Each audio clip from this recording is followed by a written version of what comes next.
Hello and welcome to Chinese Novel Audiobook.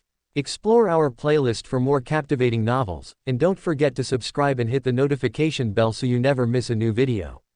Now, let's dive into today's story. Chapter 101, The Interconnected Network is complete. After finishing that damned pile of paperwork, Eden sent word to Bayev that he should stop sending files his way for the time being. Eden had more important matters to attend to. Speaking of Bayev, the hard-working old steward seemed to have aged a lot recently. With this thought, Eden quickly ordered someone to retrieve some high-grade nutritional potions from the treasury and personally delivered them to the old steward. Can't have him getting too worn out. Eden traveled by hovercar to the Department of Internal Affairs, eventually arriving at Bayev's office. Though called an office, it was more like an expansive administrative hall. The office was about the size of a football field, with over 100 desks, each occupied by an administrative staff member. They all bore dark circles under their eyes, looking exhausted, yet they continued working tirelessly, processing various affairs. In the aisles, dozens of servitors moved non-stop, transporting stacks of documents. These people were so focused on their work that even as Eden arrived, few looked up. Some lifted their heads for a glance, then immediately returned to their monotonous, mechanical document processing. The sight of their dedication nearly brought Eden to tears. Though, it could also be from sheer exhaustion. At the far end of the office sat Bayev at his own desk. Stacks of documents piled high on the 5-meter-long metal table, almost obscuring him from view. Wearing mechanical glasses, Bayev was focused on reviewing a file related to food ration calculations. Currently, the food supply in the royal district was not ample. If the rations weren't carefully calculated, a large-scale famine could erupt. Previously, this work was simpler. It was merely a matter of proportionally distributing the available food stock to various institutions and subsidiary factories. Whether people outside the royal district had food or starved to death was not a concern for the Department of Internal Affairs. Their responsibility was solely to distribute food to those working for the royal district. However, under the governor's new policy, the royal district was now obligated to sustain the lives of the people in the upper hive, preventing mass starvation among the population. So, the challenge was figuring out how to prevent people from starving with insufficient food supplies. With this policy, the rationing system became more complex, and the paperwork increased. And that was just one policy. With multiple policies layered together, the workload for the royal district's Department of Internal Affairs nearly doubled. Not only did the Department of Internal Affairs face increased tasks, but the Logistics Department and Military Department were also under greater strain. This workload could very well exhaust them to death. Bayev carefully reviewed the data reported by the Logistics Department. After ensuring there were no major issues, he stamped the documents. As for minor issues, there was no choice. When tasks are nearly all human-handled, avoiding major errors is a victory.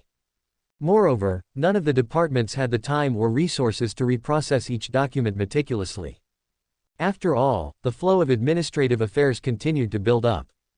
This administrative system was just a tiny replica of the empire's administrative machinery. A small error in the royal district's Department of Internal Affairs could lead to the deaths of hundreds, thousands, or even more civilians. But a small mistake in the Imperial Department of Internal Affairs. It could spell disaster across hundreds or thousands of planets, potentially affecting an entire sector or even the galaxy. Countless human lives would be lost. That is the Empire. But can anyone truly blame Bayev or the High Lords? They worked tirelessly, exhausting every ounce of strength on administrative duties, sometimes at the cost of their lives. But if not them, then who? What guilt do the billions who perish due to errors carry? It must simply be said, survival for humanity in this hellish galaxy is unimaginably difficult. Eden gazed at the administrative staff busy within the hall, his mind a whirl of thoughts. He couldn't change the Empire. But within his own domain, he wanted to make some changes, to avoid as many mistakes as possible. Eden approached Bayev's desk, observing the hunched-over, hard-working steward. After a moment's thought, he decided not to disturb him. Gently, he placed the nutritional potions on the desk and left. In truth, Eden had considered bestowing a blessing upon Bayev, but decided to delay it. A blessing would only enhance Bayev's attributes, it wasn't a miracle cure. If the work process didn't change, even a blessed Bayev would struggle to increase efficiency fundamentally. For now, he'd have to endure. Thankfully, the research on the interconnected network had reached preliminary success. The network, combined with Moss's computing power, could fundamentally change the workflow in the Royal District, significantly boosting efficiency. Once the network was fully implemented and enough new faith power was gathered, Eden would bless Bayev. The entire administrative system of the Royal District would undergo a transformation. Hang in there, old Bayev, freedom is coming soon. Shortly after Eden left, Bayev, having finished his paperwork, looked up and noticed the nutritional potions on his desk. What's this? Father, the governor left these for you. Bayev's son, young but already balding from the stress, suddenly appeared with a hoarse voice. Why didn't you tell me? How disrespectful. The governor insisted. Bayev stared at the stack of nutritional potions, somewhat taken aback. He grabbed a few vials and handed them to his son. What are you standing there for? Get back to work. Don't waste the governor's goodwill. As a steward family that had served the Grant family for nearly 2,000 years, handling royal district affairs for the governor was the best way to repay their debt of gratitude. Leaving the Department of Internal Affairs, Eden, accompanied by Carter and others, headed to a secret underground lab. Mechanical Sage Moss was conducting experiments there to establish the interconnected network. Is it ready? Eden eagerly asked as soon as he stepped off the elevator. My Lord Governor. Seeing Eden enter, Moss quickly set down his cup of oil-fueled drink and rose to greet him. This fellow was turning more and more machine-like lately. He accepted a data pad handed to him by a servitor skull, his numerous mechanical arms operating deftly. The interconnected network has reached its initial completion. Although 01010101110 has a few flaws, along with 1,010,110,001. Eden paused, pointing to the array of mechanical devices at the center of the lab. So, is it ready for use? According to experimental data, the network is capable of meeting your requirements. Quickly, let me see it. Eden's excitement was palpable, it was finally ready. Moss led Eden to an iron table, where a pixelated mechanical screen was set up. A series of cables connected the screen to the central device in the lab. This was the Warhammer version of a computer. Moss powered it on, and under the eager gazes of Eden, Carter, and the others, the screen lit up. It worked. A pixelated Imperial Aquila symbol appeared, followed by stirring music, and an animation showed Eden clad in golden power armor, radiating light, and holding a sword as he pointed forward. The imagery bore a striking resemblance to the God Emperor. Eden had this boot-up animation custom designed. In the future, every device in the Royal District would display his noble image upon startup. The screen then transitioned to an image of the golden statue of the God Emperor. Suddenly, the image froze. Did it freeze? Just as Eden and the others were puzzled, a pixelated demon hound inexplicably appeared on the screen. It was about as high as the statue's knee in the image. Yes, it was male. Under their astonished gazes, the demon hound swaggered over to the statue. Then, it pulled out, and began acting like a little dog marking its territory on the statue's leg.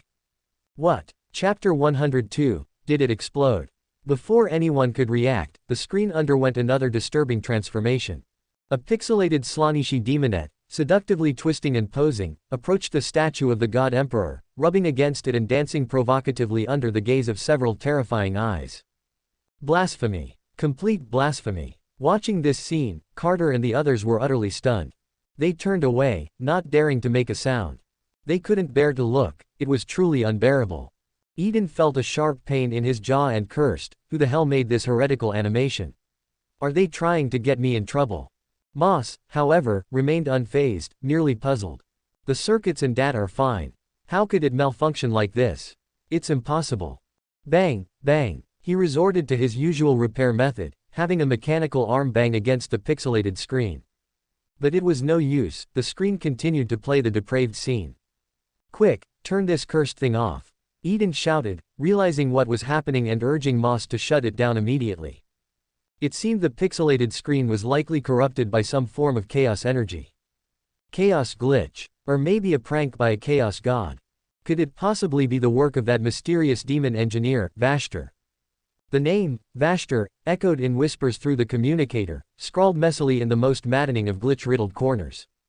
Legend has it that Vashtor is known for tampering with twisted machinery, relishing in mad innovations. The idea that Vashtor might mess with something Eden had created wasn't entirely impossible. Whatever it wasn't good. Best to shut it down before it attracted the attention of these fiends in the flesh. I've cut the power, but the screen still won't shut off. Moss stroked his chin, deep in thought. This is extremely rare, there must be some mysterious energy sustaining it. If you give me enough time, I can work on a coded response to address this malfunction. Eden was at a loss for words. Time was the one thing they didn't have. At the current rate of corruption, any delay would risk these abominations crawling out of the network. The animation's sound became increasingly chaotic. The demonette panted, performing even more obscene gestures toward the revered statue of the God Emperor. More and more demons appeared, and the scene grew increasingly rowdy. There were demons leering, others cheered for the demonette, carrying human heads in twisted encouragement, some were hacking away, splattering blood across the screen. It was a veritable dance of madness. As the tension in the animation reached a fever pitch, the demons turned their gazes toward those watching, as if they had become aware of them. Could these fiends really possess sentience? The scene was thoroughly unnerving. Bang! The pixelated screen suddenly exploded, half of it shattering, and the display went dark. Phew, it's finally over. Eden holstered his smoking bolt pistol and wiped the cold sweat from his forehead. That was terrifying. To broadcast a heretical spectacle of the God Emperor was an unforgivable sin. If the Emperor knew he'd caused such a scene, Eden would be psychic slapped into oblivion. This had to remain a secret. But before Eden could relax, the screen abruptly flickered back to life. Was it not over yet? Bang, bang, bang. Eden, now enraged, fired repeatedly until the explosive bolts reduced the pixel screen to ruins. But even this wasn't the end. Zzz, the lab's voltage fluctuated, the lights dimming ominously. Sparks flickered across the multitude of cables, tendrils of purple-black smoke snaking along the wiring, spreading quickly. Tracing the cables back to their source, the lab's central mechanical unit was already enveloped in a thick shroud of chaos energy.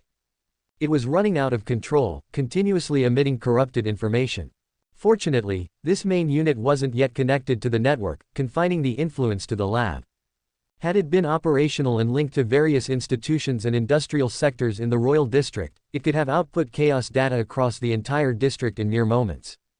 That would have resulted in a catastrophic disaster. Destroy the main unit immediately. Without hesitation, Eden ordered Carter and the guards to destroy the machine. Following his command, Carter and the guards quickly approached the main unit and raised their bolters. Bang! Multiple bolters fired simultaneously, flashes erupting from the barrels as bullets poured into the main unit. When the firing ceased, the main unit was reduced to scrap, its operations halted. Even so, Eden wasn't reassured. Abandon the network experiment. Everyone evacuate, and initiate high-temperature purification of this lab. Eden and his group withdrew, and the high-temperature purification team was dispatched to incinerate the lab thoroughly. The team meticulously examined the ashes, ensuring no traces of chaos remained, before sprinkling holy water, pouring concrete, and sealing the lab completely. They hammered a warning sign on the door reading, "No demons allowed." The sign included the date of purification and scheduled inspections, a testament to their caution. The purification team had been recently established by Eden, equipped not only with cleansing personnel but also accompanied by priests. Their job was to handle incidents of contamination and carry out purification, exorcism, and a full suite of purification services. Currently, the team's skills were somewhat rough, but as they honed their expertise, they were expected to grow more professional in time. After reporting the completion of their work, the purification team departed. Eden looked at the sealed lab before him, feeling a pang of disappointment. His interconnected network project had failed. It seemed that humanity's technology from the 30th millennium simply couldn't withstand the corruption of chaos. No wonder the tech priests of the Mechanicus were so cautious about new technology. They restricted knowledge, enforcing strict policies on any independent scientific experiments outside the Mechanicus. Allowing widespread production of any defective technology vulnerable to chaos corruption would undoubtedly harm the Empire. They often spent centuries studying, translating, and debating a single piece of technology before finally creating a usable product. Some even performed elaborate rituals on the machines as part of the manufacturing process. All of this was in pursuit of stability. Eden sighed deeply. Trying to invent anything in Warhammer 40k was an incredibly arduous task. Boom! An unknown explosion shook the ground of the Royal District, with shockwaves shattering glass along its path. Simultaneously, Eden's psychic senses picked up a surge of warp energy dispersing. What in the Emperor's name? Did he somehow mess up so badly that it exposed Urth's location, drawing the attention of chaos demons for an invasion? For a moment, Eden felt uneasy. He glanced in the direction of the explosion. It came from the newly built Mechanicus workshop.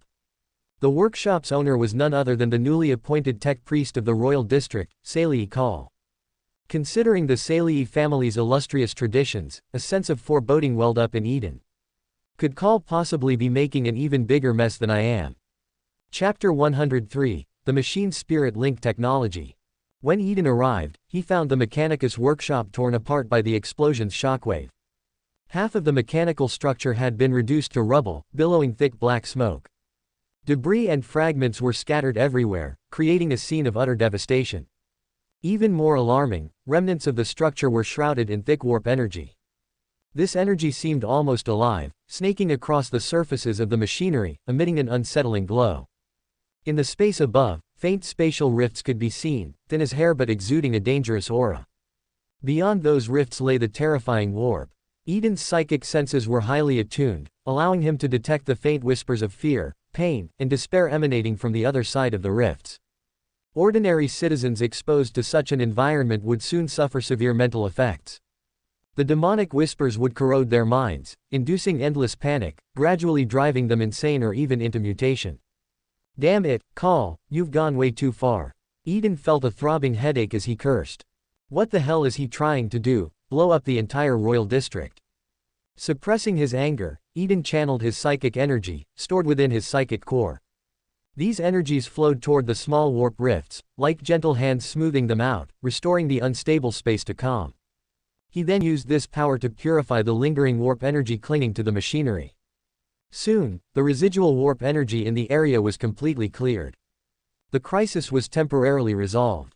This was the essence of Eden's warp nature, symbolizing hope, stability, order, and purity. It was incredibly effective, but the cost was high.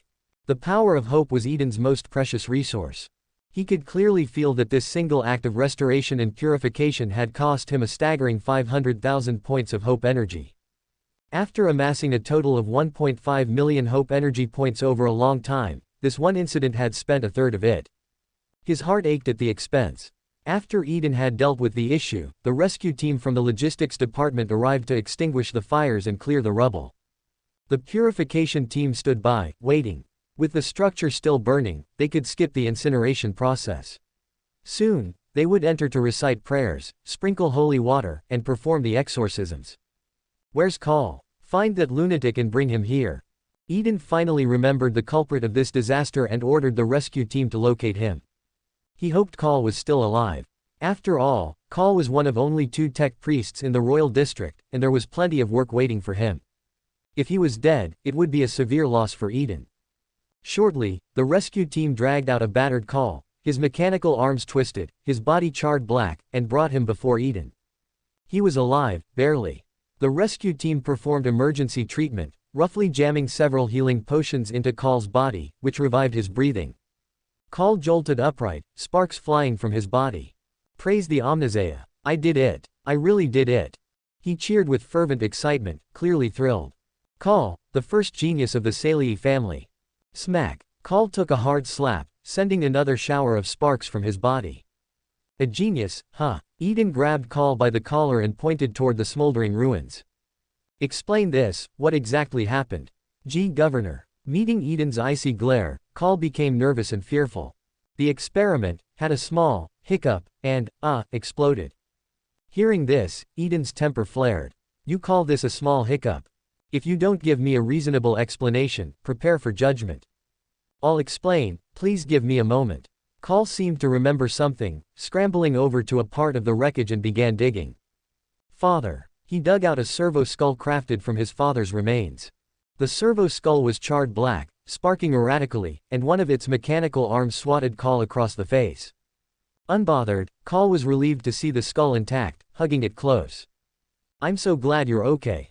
Watching this bizarrely touching scene of fatherly affection, Eden restrained his urge to strangle Kal, repeating to himself. It's normal for technical geniuses to have quirks, normal to conduct little experiments, stay calm. Despite the danger, Call's capabilities couldn't be denied. He was currently responsible for weapon production lines and equipment optimization in the Royal District.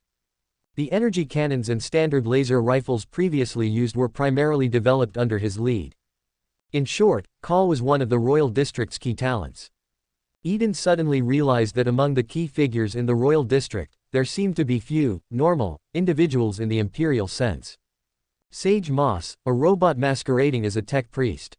Archbishop Donnie, an outcast banished for heretical beliefs.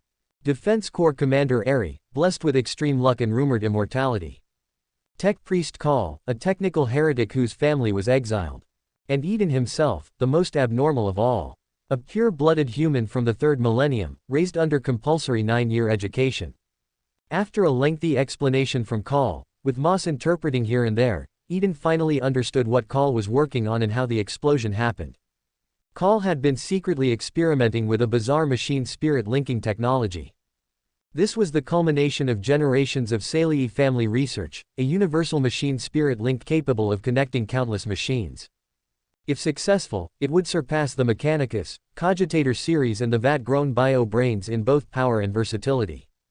Call had finally managed to produce a prototype. Just as he was about to awaken the machine spirit, he realized the normal power supply couldn't sustain such massive energy consumption.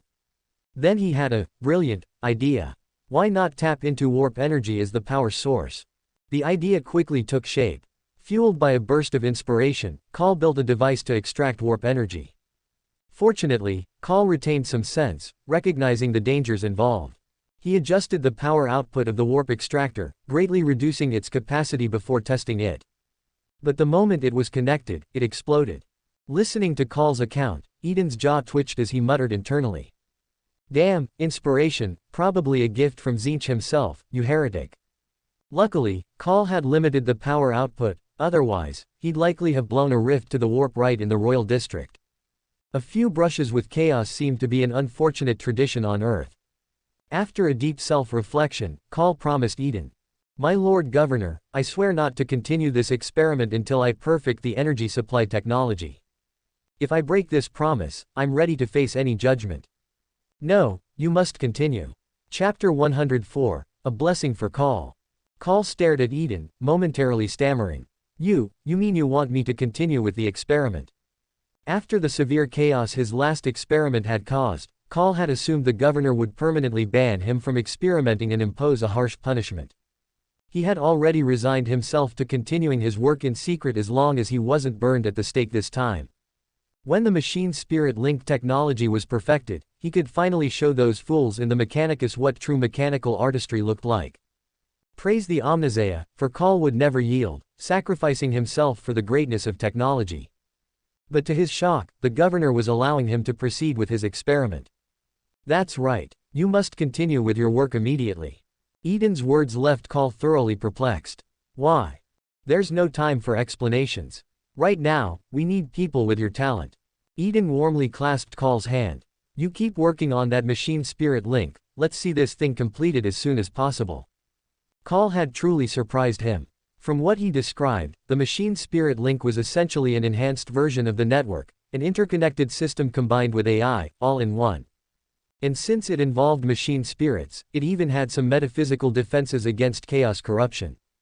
Of course, as long as he wasn't foolish enough to power it with raw warp energy, the chances of it blowing up were slim.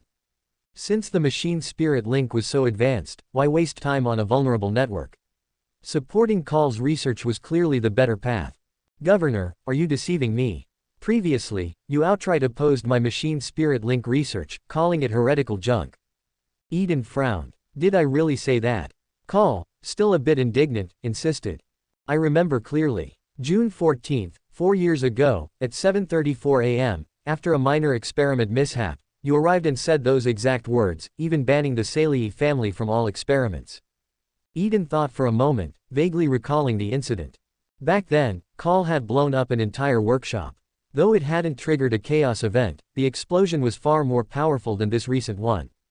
This guy. If the Salii family weren't so tightly bound to the Grant family, providing numerous invaluable technological services, he'd likely have faced execution 100 times over. But talent in technology was rare. Even the Emperor himself had to endure the reckless antics of those under his command. Take Magnus, for example. The Primarch had shattered the webway passageway that the Emperor had painstakingly worked to repair, allowing demons to invade reality. The Emperor had nearly ascended from sheer anger. Eden forced a smile, fixing his gaze on Call. You must be mistaken, right? Even Call, as stubborn as he was, quickly caught on. With a stoic expression, he said, HMPH, you're right. I must be mistaken. Eden didn't mind. He waved his hand dismissively. In any case, your family's machine spirit link technology is highly valuable. I promise, on behalf of the Grant family, that the Royal District will unconditionally support your experiment. Once the machine spirit link is perfected, it will be deployed throughout the district. Call finally believed Eden's words. The technology his family had painstakingly researched for nearly a millennium was finally acknowledged. My Lord Governor, have you come to understand the greatness of the machine spirit link technology? Allow me to explain. 01010101110000101010101010. Excited, he began spewing binary code. Understood, fully understood. Eden nodded and shifted his seat a bit farther away to avoid getting splattered by any mixture of blood and other unknown fluids that Call's wounds might spew out in his enthusiasm. Once Call calmed down, Eden inquired about the challenges in his experiment, seeing if he could help resolve any issues. The most troublesome problem was energy. The main machine spirit unit required vast and stable psychic energy as its power source. This was something Eden could handle. He planned to let Call harness the psychic energy of the mini-sun as the power source for the machine spirit core. This energy source would not only be stable but also controllable. If anything went wrong with the machine spirit core, he could immediately cut off the energy, forcing a shutdown or even destroying it outright. With the sun's psychic energy enveloping it, the machine spirit core's resistance to corruption would be further strengthened. Eden looked at Call. If you had a stable psychic energy source and full support from the Royal District, how long would it take you to create a functional machine spirit core? The pressing issue was whether Call could finish it quickly enough. After all, his family had spent nearly 1,000 years on this research, and Call had only recently developed a prototype. Who knew how many years it might take to go from prototype to practical application? Eden couldn't afford to wait that long. Faced with Eden's inquiry, Call hesitated. I'm not sure. It depends on whether I get the right inspiration. Eden was dumbfounded. Did he really lack confidence? He offered a sincere suggestion.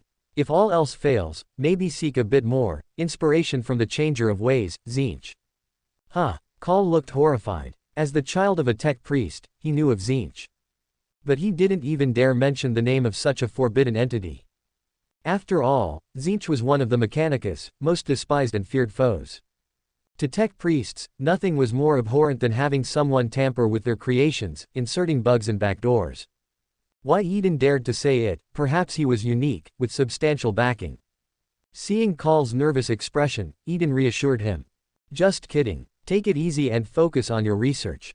Though, it wasn't entirely a joke. If Tzeentch's influence was minor, Eden might still be able to cleanse and pull Call back from any corruption.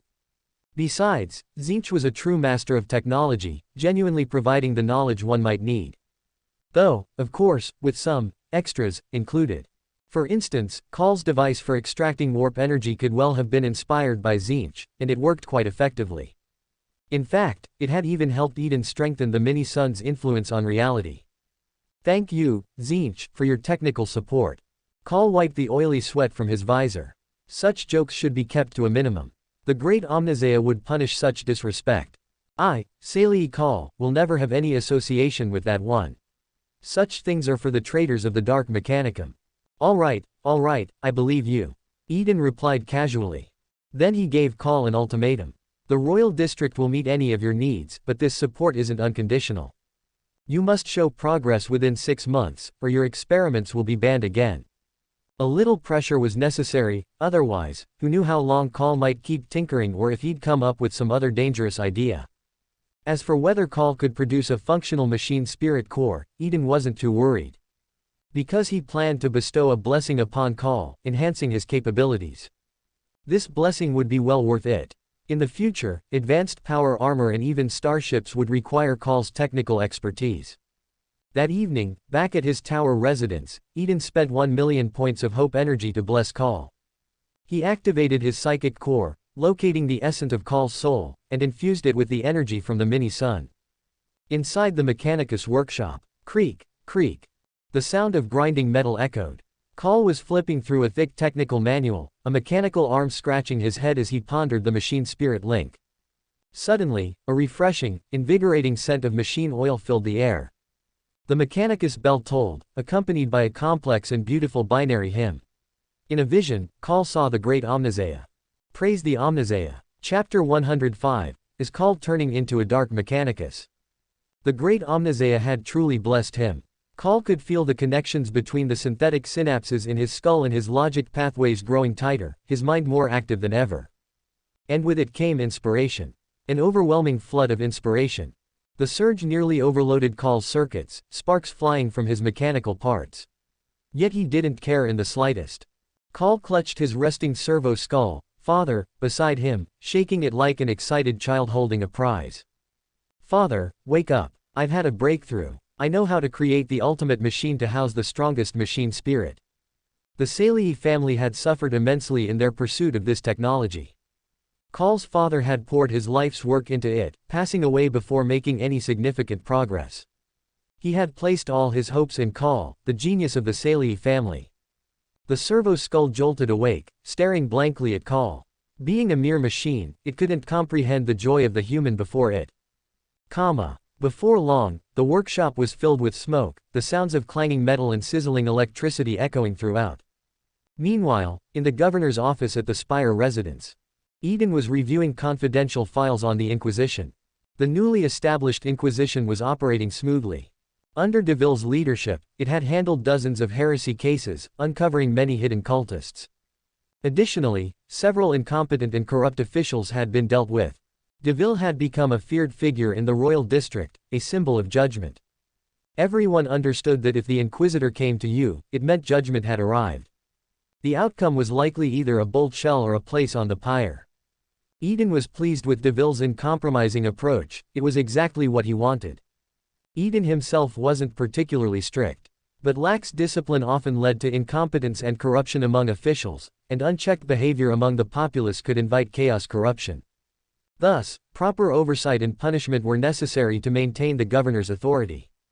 The royal district needed someone like DeVille, and he was the perfect choice for the role. As for Eden, he only needed to play the part of the benevolent savior, showing kindness and mercy to his people. Soon, Eden received more good news. Call had successfully created the machine spirit core and was requesting permission to activate it. This was an incredible surprise. He had expected to wait 6 months, maybe longer, but Call had produced a finished product in just 2 months. Tell Call that we'll be activating the machine spirit today. Eden was thrilled. He'd finally be free from the burden of endless paperwork. He had no concerns about whether the machine spirit would activate successfully. The blessing's effects were evident, and Call wouldn't have notified him unless he was confident it would work. Eden couldn't wait a moment longer and ordered Carter and the guards to escort him to the workshop. Upon arrival, he was greeted by a massive, skull-shaped mechanical structure. Dozens of floating servo skulls worked around the structure, performing various tasks. Huge black gears turned slowly, flames roared from furnaces, and steam veiled the area like a thin mist. The rhythmic sound of the gears meshed together, creating a deep and powerful mechanical hum, the heartbeat of the mechanical structure. This setup, Call had really outdone himself. Eden had only just seen the resource consumption report for Call's workshop yesterday. Call alone had consumed more than half of the royal district's resources. And it had only come to his attention so late due to the backlog of administrative tasks. During this period, he had been working to reform the administration, exhausted from sorting through files. The trigger had been an outdated census report buried in the paperwork, submitted a decade ago by some unknown bureaucrat. Upon investigation, he discovered an entire department dedicated to maintaining census data, even during the hive's fall. They had followed protocol for years, compiling complex data sets, and finally reporting it to the governor. When he questioned why such a pointless task hadn't been stopped, the response was that no order had been given to halt the work. Following this revelation, Eden launched a thorough inspection. More idle departments were discovered, including one hidden deep within the Department of Internal Affairs, responsible for calculating an ancient tax protocol. Under orders from years prior, the entire department had been sequestered, forbidden from leaving until their calculations were complete. Servitors had been delivering food, and they toiled on, oblivious to the uprising or the hive's fall. They merely noted the deteriorating quality of their food, assuming it was punishment for unsatisfactory work. Driven by guilt, they worked even harder, with exhausted members quietly removed by servitors. The absurdity of it all nearly made Eden choke on his anger, yet he could do nothing about it. These poor clerks were merely doing their jobs. Even worse were the completely forgotten employees. Locked in rooms with confidential documents, their superiors had died in the uprising, leaving them without instructions or supplies. When Eden finally opened one of these offices, he found little more than a dozen skeletal remains. Such was the consequence of inefficiency. Managing billions on Earth required countless administrators and departments, which had become too numerous to track. But now, finally, all of this would come to an end. With the machine spirit, the royal district would enter a new era. As for the vast resources Call had used, Eden wasn't bothered. A grand project like the Machine Spirit Core would naturally consume a significant amount of resources. If it meant a successful launch, Eden could stomach even higher costs. Looking at the massive skull structure before him, Eden felt it was worth every resource. This Machine Spirit Core had a commanding presence. Soon, Call emerged to greet him. He stood on an anti-gravity platform, gripping a mechanical staff, floating out of the skull's eye socket. Several black servo skulls hovered behind him. Leading the group was his father, equipped with heavy black armor, its mechanical eye glowing an intimidating crimson. Call had outfitted this precious servo skull with powerful weaponry and multiple layers of defenses, ensuring it could withstand an even more intense explosion than the last one. Over the past 2 months, Call had also undergone significant modifications, his appearance now radically different. Call's face was now concealed by a black skull-shaped mask with exposed fangs. Several red mechanical eyes dotted the mask, their cold light flashing menacingly. His crimson-black robe billowed in the wind, woven with countless cables and circuits that coiled around him like a spider's web. These cables extended to an energy pack on his back, powering the dozens of mechanical arms equipped with various tools and weapons. Eden felt a chill run through him as he took in Call's appearance. That image was so heretical. Could this guy be turning into a dark mechanicus? Subscribe to Chinese Novel Audiobook YouTube channel. Chapter 106, Igniting the Machine Spirit. Even if Call truly became a dark mechanicus, there was no need to fear betrayal. Any vessel blessed by Eden found it nearly impossible to betray him. Even if they were tempted or controlled, he would sense it immediately, allowing him to withdraw the blessing and strip them of their powers. Thus, to Eden, blessed vessels were reliable and trustworthy. The anti-gravity platform landed, extending spider-like mechanical legs, scuttling forward with Call aboard. His voice, filtered through a voice modulator, sounded excited. "My Lord Governor, the ritual is prepared. We are ready to ignite the machine spirit at any time." "Good job." Eden praised Call, looking approvingly at the nearly 30-meter-tall skull-shaped machine structure. "All the resources I've given you have been well spent. Now, let's go and light up the machine spirit." With that, he took a step toward the machine. However, Call stopped him. "Not that way, my lord. The machine spirit core is over here." Eden had a bad feeling about this. Following Call, they arrived at a smaller mechanical structure nearby. There, he saw a 5-meter-wide mechanical sphere, connected to a web of cables. Most of these cables linked to a large mechanical conduit stretching into the void. Call spread his arms, proudly introducing the contraption. "This is the machine spirit core, the culmination of the Salii family's wisdom and my greatest invention." He pointed to the large conduit. Once activated, the warp energy extractor will draw energy from the void, providing the core with the power it needs to ignite the machine spirit. Eden raised a brow, pointing outside. "Then what's that big contraption out there for?" "Ah, the grand workshop of the great Call." Call answered without hesitation, revealing that he had named the skull-shaped machine structure in his honor. So all the resources you requested went into building the machine spirit core, and nothing was misappropriated. Call, slightly guilty, still kept his tone firm. "Oh, of course not. That workshop is a vital facility for my machine spirit link research." He absolutely had misreported. Eden felt a pang of regret. That had been half of the resources accumulated over 3 millennia by the Grant and Hoffman families, squandered on Call's vanity project. But there was nothing he could do. Blessings could increase loyalty but didn't fully control thoughts or alter personality. Call, feeling Eden's intense gaze, nervously shrank. My lord, perhaps we should proceed with igniting the machine spirit to avoid missing the auspicious timing. Fine, but if it fails, you'll be meeting the Emperor soon. It won't fail. Call brimmed with confidence in his invention. Eden gritted his teeth, trying to convince himself to let it go. After all, he'd still get value out of Call in the future. With Eden's approval, the ritual to light the machine spirit began. Tech acolytes lit incense and polished the machine spirit core. It was a lengthy process, and Eden found himself yawning. But he endured, respecting the rites meant to honor the machine spirit.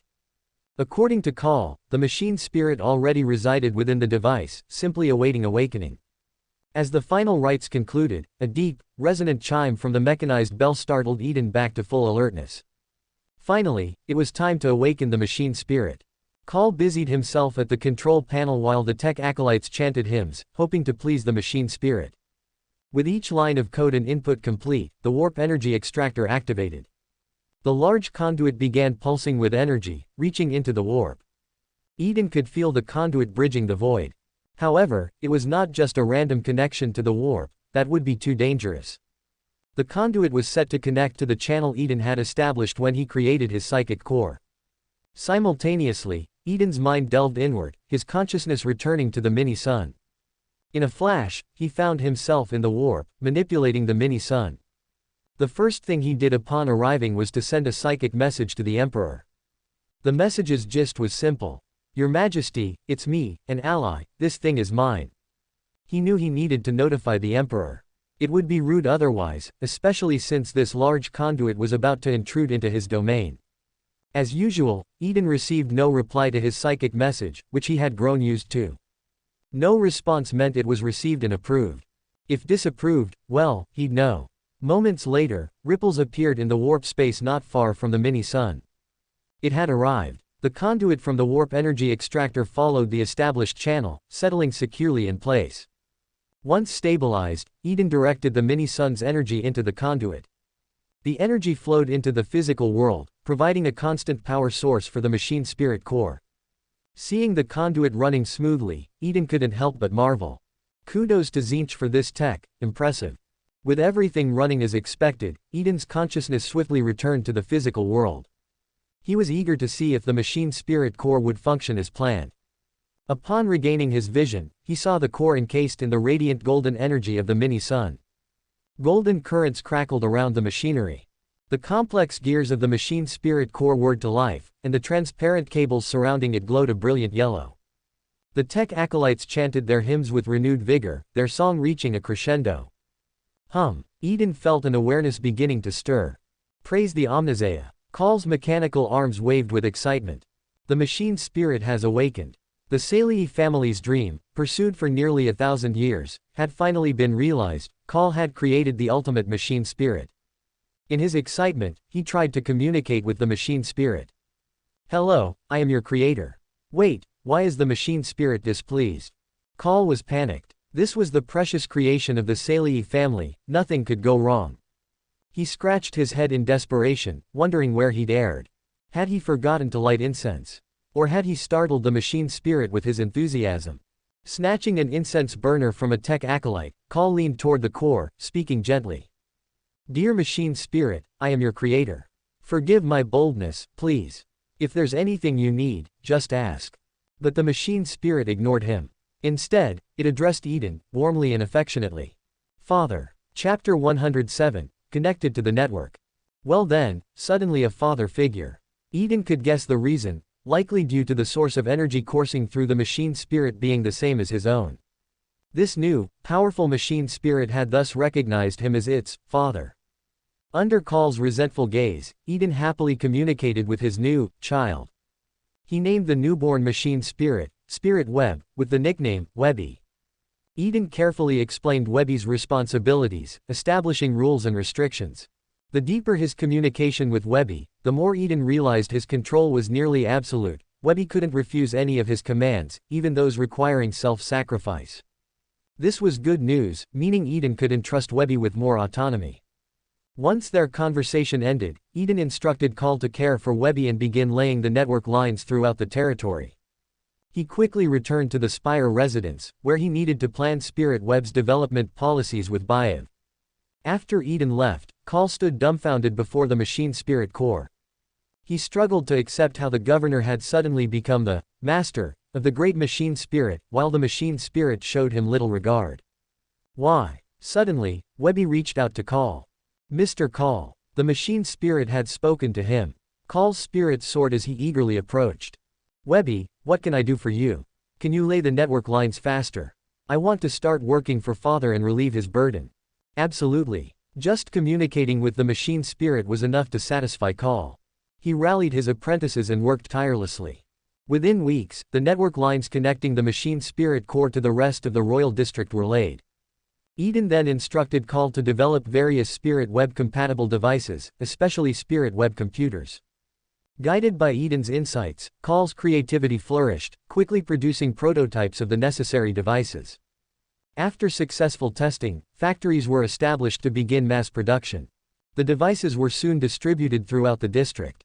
Finally, Eden issued the Spirit Web Act, requiring all institutions and factories to use Spirit Web.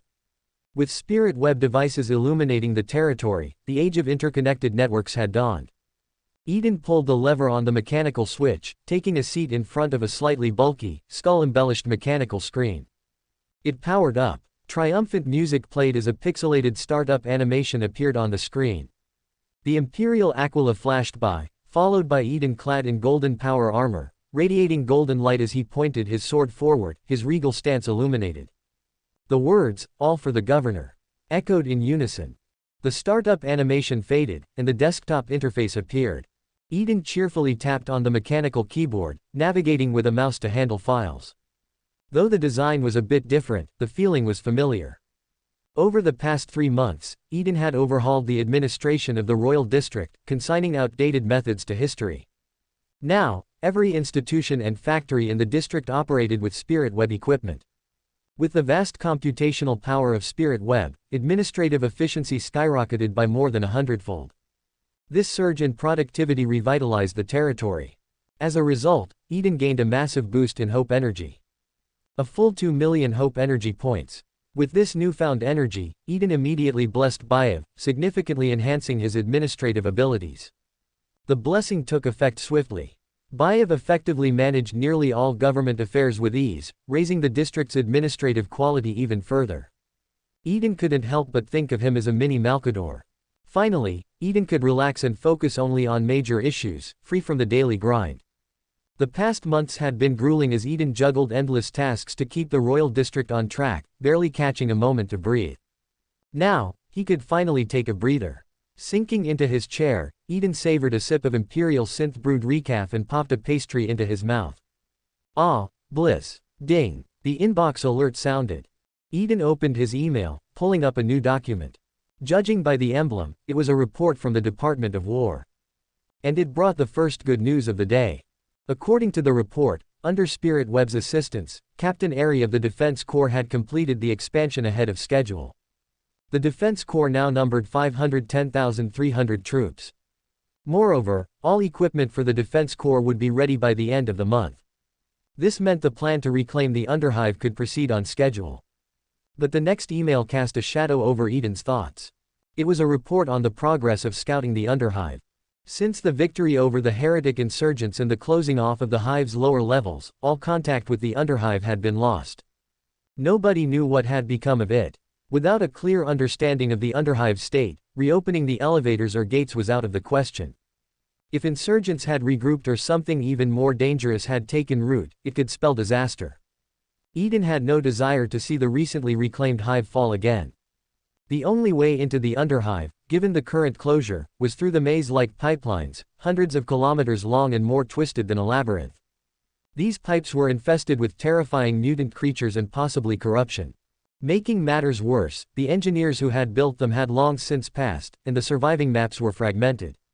With Spirit Web's computational power, the Department of War had managed to trace a route through the remnants of the old maps. Previously, they had considered another route from records left by Yusuf. However, it proved too dangerous, crawling with mutated creatures. No one could survive such a narrow path infested with hordes of abominations. Thus, the route discovered by Spirit Web became the Royal District's sole choice for scouting the Underhive. Initially, Eden considered dispatching his guards for the mission, which would have increased their chances of success. But the pipeline was too narrow for the guards to pass through, even taller adults couldn't fit. The Department of War selected a group of small-framed individuals as specialized scouts, tasked with navigating the pipelines to gather intelligence on the Underhive. However, those who went down never returned. The dark pipeline swallowed every scout that entered, leaving no trace. The Department of War now proposed sending a ninth wave. Eden sighed as he reviewed the file and clicked to reject the request. As governor, he held veto power over any matter. He then issued instructions to the Department of War, indicating that he would personally oversee the matter. After nearly 1,000 lives had been lost in that dark abyss, sending more people felt pointless. So, Eden had decided to go himself.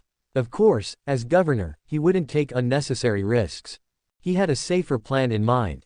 Chapter 108, The Secret Bio Lab. Beneath the pinnacle of the tower residence lay a concealed realm.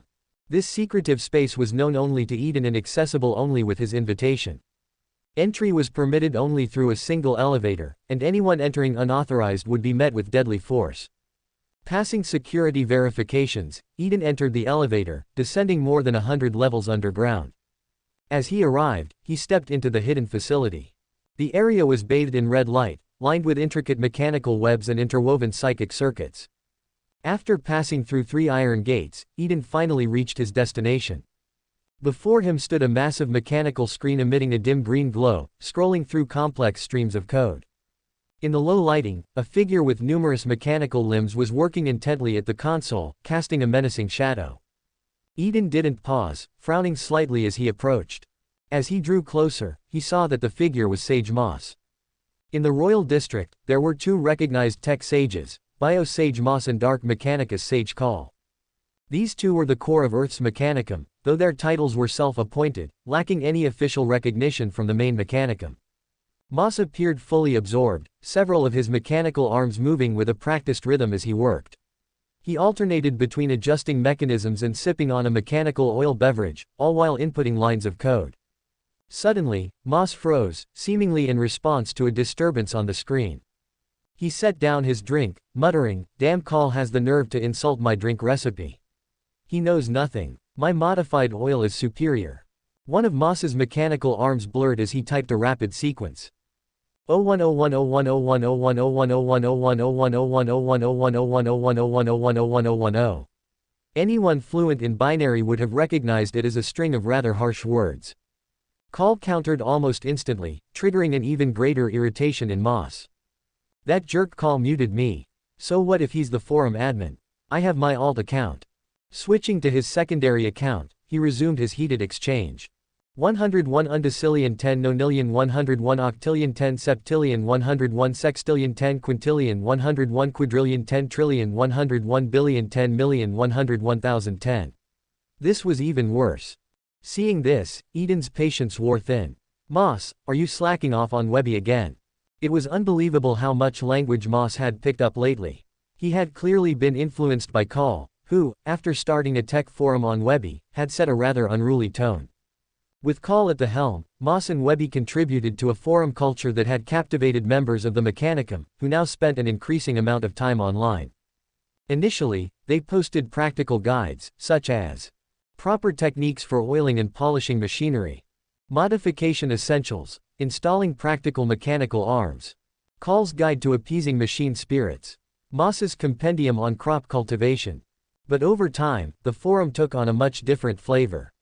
Now, it was filled with posts on quirky topics like explosive, Call's family recipe for delicious oil beverages, on fire, Moss's modified recipe for even tastier oil, what would you do if you'd starved for 3 days and only had canned beetle beef, how to compress a ton of warp energy, what would happen if you swallowed a spoonful of compressed warp energy, and so on. These often sparked intense debates.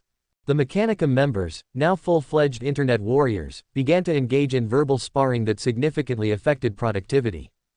To make matters worse, the topics grew increasingly heretical. Eden had initially considered shutting down the forum.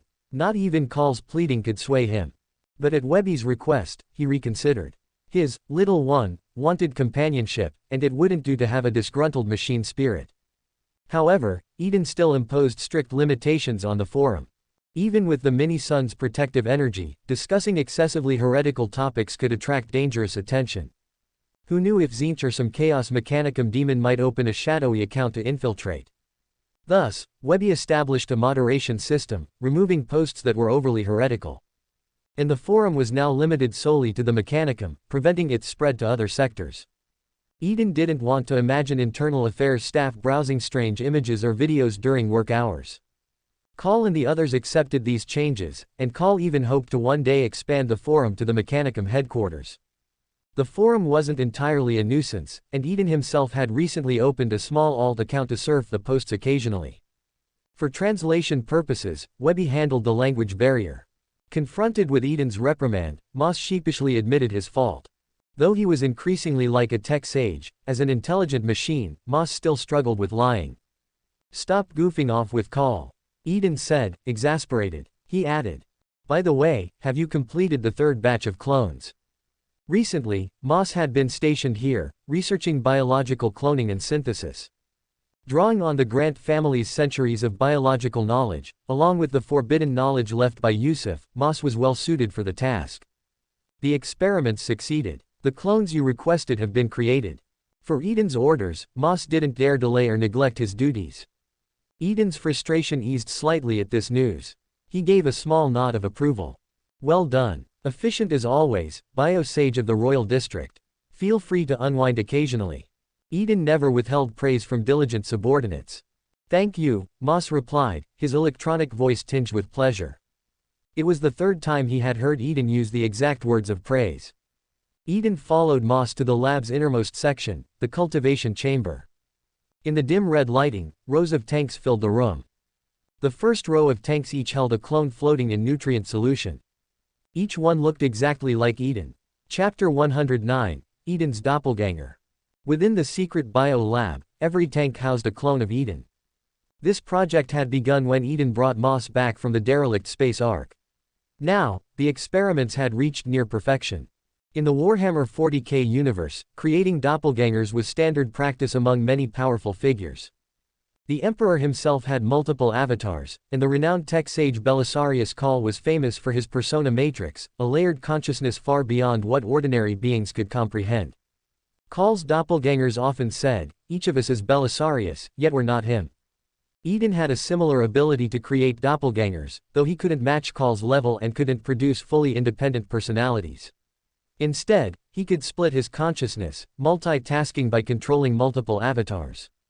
In effect, each of Eden's doppelgangers was him. This required substantial mental energy. Without sparing a glance, Eden bypassed the first row of cloning tanks. These initial, basic clones weren't what he needed at the moment. Moss had progressed to the third batch of customized clones. As for whether this was Eden's main body or an avatar, that was a secret only he knew. Walking further, he arrived at the third section, where more specialized clones were being developed. Staring at the bizarre versions of himself floating in the tanks, Eden raised an eyebrow. "What's all this? I don't recall authorizing these designs." Each tank held a modified version of Eden's clone. There was a grotesque version, an insectoid version, an octopus version, an ogrin version, and even a large-eyed, anime version. Moss admired them, a hint of pride in his voice.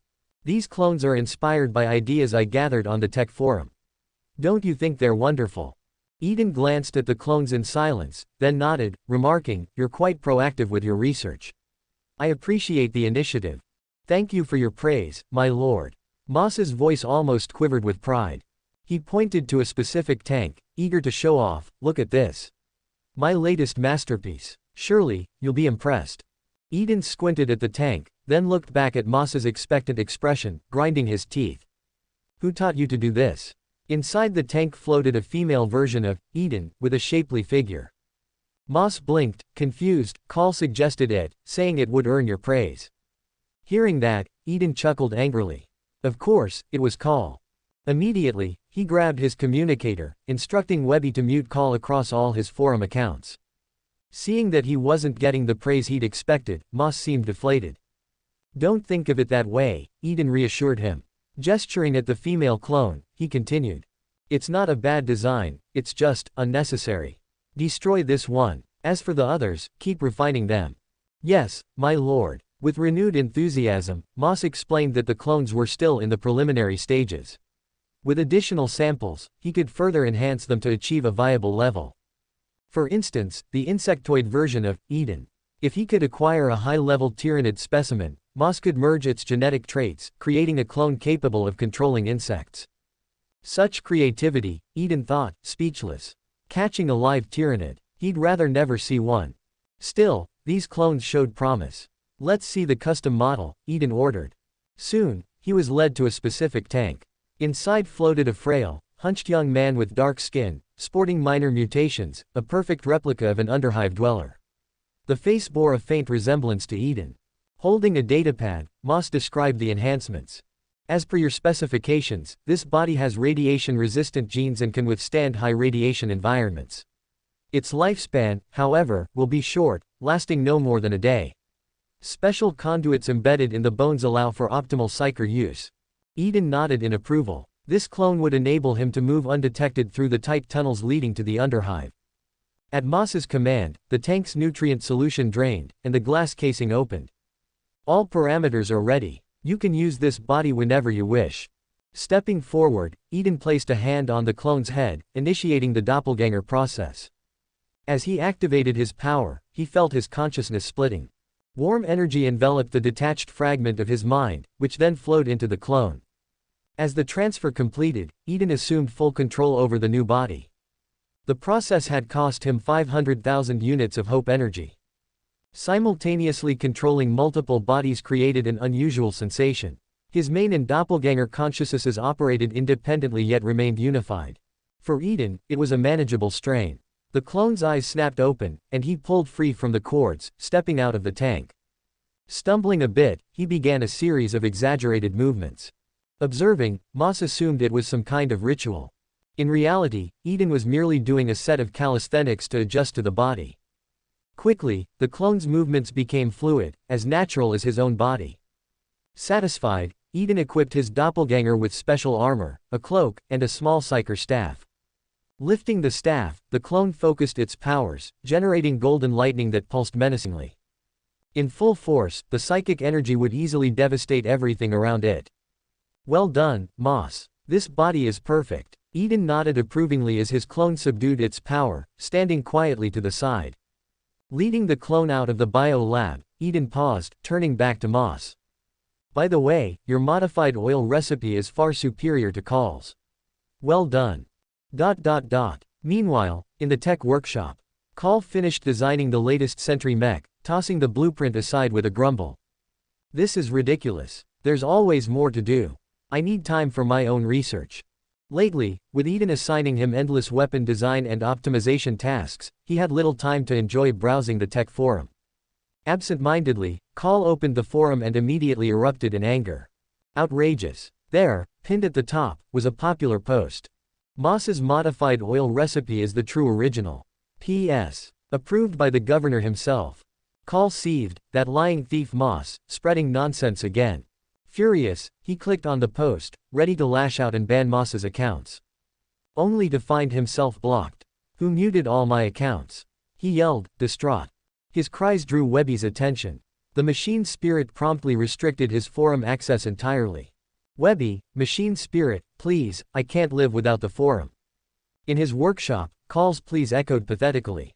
At the entrance to the tunnels, Eden, now appearing as a frail psyker, stood before the thick iron door. Pouring his full awareness into this clone, he designated it as his primary control. As workers operated the machinery to open the heavy door, Eden's doppelganger stepped inside without hesitation. Once the door closed, he gazed into the pitch-black passage, which had already claimed nearly 1,000 lives. He knew the real adventure was just beginning. Check out our playlist for more amazing novels. Continue. Chapter 110, The Tunnel World. In the pitch-dark, narrow tunnel, Eden crawled forward, inching along a path filled with years' worth of filth mixed with unidentifiable, slimy substances. Fortunately, he'd used his psyker abilities to create a protective membrane around his body, shielding him from the contaminated surroundings. Despite this, the stench was enough to knock out an ordinary person.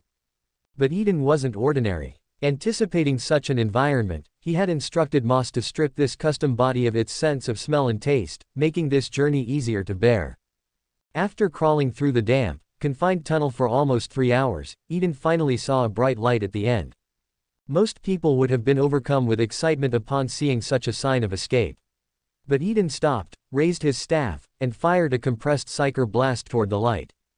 Ambushing me. Nice try. Keeping his psychic senses active had made a surprise attack impossible. Bang! The psyker blast struck the light source, followed by a beastly scream that echoed through the passage. The light at the end of the tunnel dropped, plunging the area back into darkness.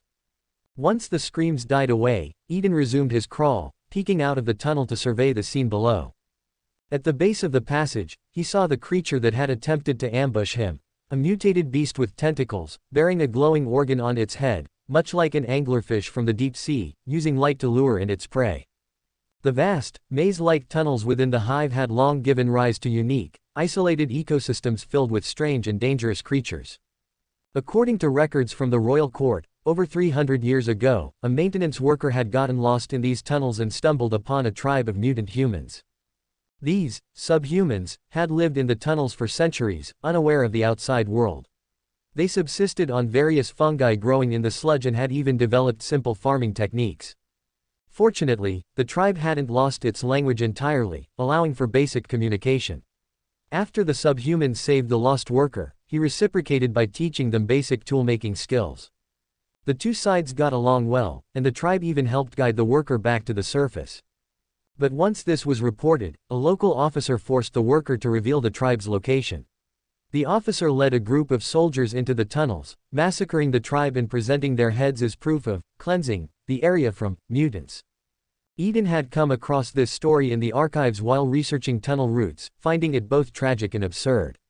The Imperium's purity standards were ruthless for anyone with unclean skulls. Eden wriggled out of the tunnel, dropping onto the slimy floor below with a sigh.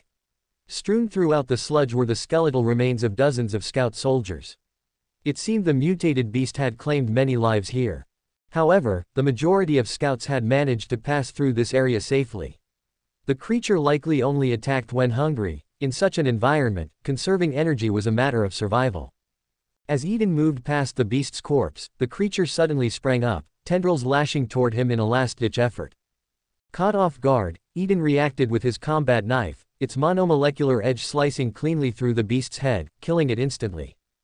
A psyker using a knife in close combat, no problem at all. After leaving the pit, Eden continued on his journey. Along the way, he encountered dozens more mutated creatures and saw an increasing number of scout corpses. Consulting his map, Eden noted he'd only covered 30 kilometers, less than a third of the journey. By his estimate, half of the scouts had perished just to reach this point. In the following stretch, the scout remains thinned out, suggesting a safer passage ahead. Relaxing slightly, Eden quickened his pace, but his psychic senses suddenly alerted him to a massive danger ahead. Not far away, he felt an overwhelmingly evil presence radiating from a cloud of fog, accompanied by the unsettling whispers of a demon. Eden's heart raced as he reflexively raised his staff, prepared to unleash a psyker blast. Whoa! Seeing what lay ahead, Eden managed to hold back, barely avoiding a disastrous mistake. Close call. Had the blast been fired, this body would have been done for on the spot. Ahead in the enormous tunnel, a dark fog shrouded a chained, twisted figure. Strewn around it were the dismembered bodies of other scouts, a horrifying sight. Eden was stunned. What the hell is this thing doing in the tunnels? It was a demon host, a mortal vessel forcibly bound to a demon by heretical rituals, creating a terrifying abomination. In slumber, the demon host emitted a dark mist and whispered to itself in its sleep. Demon hosts were ferociously dangerous. Once awakened, they would pursue any living creature that disturbed their rest with relentless aggression, only stopping once their target was dead. For those who understood them, however, they were relatively easy to bypass. As long as one avoided the mist or didn't physically harm the demon host, it was unlikely to awaken. With careful, silent steps, Eden pressed himself flat against the tunnel wall, inching along slowly, keeping a wide berth from the eerie mist. Almost there, he thought. Just a little further to safety. But halfway across, a blundering teammate appeared. A smooth-skinned, four-legged mutant creature crawled from a side tunnel, snuffling around, seemingly searching for something. Eden froze, holding his breath and praying the creature wouldn't notice him. "Please don't see me. Please don't come over here." But the creature suddenly turned, locking eyes with him. The tension in the air was palpable. The mutant's face broke into a gleeful expression. Food. With a gleeful screech, it scurried toward Eden, legs kicking wildly. Chapter 111, Is the Underhive Really This Harmonious? Watching the mutated creature charge towards him, Eden shouted internally. "Don't come any closer." At the moment, he was pressed against the pipe wall, standing on the edge of a thick fog. Even a slight movement could disturb the mist, potentially awakening the demon host within. There was no way he could stop the eager, four-legged mutated beast. "Fine if you want to die, but don't drag me with you." With the situation now inevitable, Eden braced himself, focusing on the creature with tense resolve. When the mutated beast finally touched the eerie mist. Arg! With a blood-curdling scream, the demon host ignited in hellfire, breaking free of its chains and lunging at the mutated creature. At the same time, Eden bolted forward without daring to look back. Run, sprint at full speed. Soon, he heard the sounds of flesh being torn and the anguished cries of the creature behind him. Eden gave a silent moment of respect for the mutated beast. Rest in peace, little short-legged one. Next time, remember not to rush for food so blindly. Fortunately, the creature bought Eden some time to escape. With the aid of his psychic powers, Eden ran faster and faster, nearly floating just above the ground. He dashed through the pipes for almost 10 kilometers, not daring to stop even once. After all, he was here on a reconnaissance mission, and losing this avatar too quickly would be a failure. At this distance, I should be safe, right? Eden felt exhausted, his limbs trembling and his head pounding with intense pain. Along with the headache, he began to hallucinate, faint whispers surrounding him. Damn, he had overused his psychic powers. He needed to stop using them immediately, or his head might just explode. With effort, he restrained the side effects of his powers and pushed himself a bit further. Eventually, he arrived at a spacious, abandoned drain chamber, crisscrossed with pipes of various sizes. This was a junction and transfer point for the pipelines. Eden surveyed the chamber. There were no corpses, nor any signs of dangerous creatures. It seemed safe enough for a brief rest. He found a hidden corner in one of the pipes and tucked himself in. Then he began to meditate, calming the backlash from his overuse of psychic energy. After his energy finally settled, he felt weak, sleepy, and barely able to sit up. He needed to rest, properly. Eden adjusted his position, leaning against the pipe. He kept his psychic sense on the lowest alert level and drifted into a deep sleep. Log out. In the governor's office at the Spire Mansion. Eden closed the Mechanicus forum page, shutting down his computer, and ended his work for the day. He stretched deeply. Feeling a bit tired, I need a proper rest. Managing multiple bodies at once was mentally draining, especially in the dirty and dangerous pipes. At that moment, Linda, the head maid, approached and whispered something in his ear. Eden raised an eyebrow. Let him in. Soon, Linda ushered in Call. Governor, it's a pleasure to finally meet you. Call put on an ingratiating smile, retracting his mechanical arms to avoid damaging the governor's office. Sit. Eden knew exactly why Call was here. He wanted his access privileges to the Mechanicus forum restored. But Eden had been putting him off for days. Call shrank back into the couch, obedient and deferential. But Eden knew well enough that this man's heart was as dark as they came. If left unchecked, who knew what chaos he might unleash? Governor. Call's electronic voice sounded almost pitiful. Eden raised his hand to silence him, extending one finger. Before the Underhive reclamation campaign begins, you must produce at least 200 Sentinel mechs. Sentinel mechs were bipedal, all-terrain walkers about 4 to 5 meters tall, resembling large ostriches. They balanced mobility and stability perfectly. They could traverse terrain that would entrap tanks and armored vehicles while withstanding firepower capable of decimating an entire infantry squad. The firepower of these mechs was formidable. Outfitted with a variety of weapons and attachments, they could handle different combat objectives. Common attachments included cluster lasers, heavy flamethrowers, autocannons, hunter missiles, and plasma cannons. They could even be equipped with chainsaws for close-quarters combat. Given the current situation in the Palace District, they would use whatever weapons were available. In short, the Sentinel mech was the ideal weapon for urban warfare. Upon hearing Eden's condition, Call swallowed nervously. But, this is the only condition. I know you can accomplish it. Say one more word, and the deal's off. Relieved, Call quickly agreed, fearing Eden would refuse. I agree. The 200 Sentinel mechs will be delivered on time.